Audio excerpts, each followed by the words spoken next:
Mkuu wa haki za kibinadamu wa Umoja wa Mataifa Volker Turk ametoa wito kuhusu mauaji na ukiukaji mwingine wa haki za kibinadamu iliyotekelezwa katika uchaguzi wa tarehe 29 Oktoba nchini Tanzania.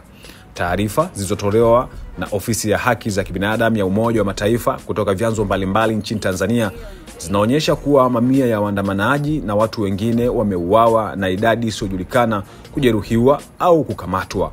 Ofisi hiyo haijaweza kuthibitisha kwa uhuru idadi ya vifo kutokana na hali tete ya usalama na kuzimwa kwa mtandao baada ya uchaguzi.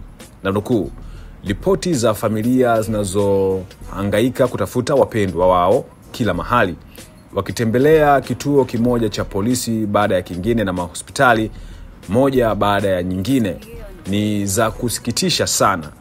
Ninatoa wito kwa mamlaka za Tanzania kutoa taarifa kuhusu hatima na mahali walipo wote waliopotea na kukabidhi miili ya waliouawa kwa familia zao ili wapate kupewa pumziko ya heshima, alisema Turk.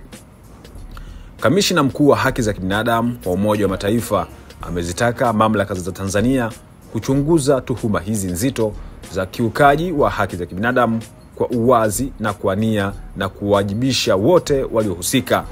Pia alitoa wito tena kwa mamlaka kuachilia bila masharti viongozi wote wa upinzani waliokamatwa kabla ya uchaguzi mkuu, ikiwemo kiongozi wa chama cha upinzani Chadema Tundu Lissu pamoja na watu wengine wote waliokamatwa tangu siku ya uchaguzi uliporipotiwa kuwa zaidi ya watu 150 wamekamatwa tangu kura kupigwa. Wengi wao wakiwemo vijana wameripotiwa kushtakiwa kwa makosa ya uhaini. Hii ni moja kati ya taarifa ambayo nimekusogezea kupitia A-Digital. Endelea kutembelea page zetu zote kwa taarifa zaidi ambazo tunakusogezea kila baada ya muda.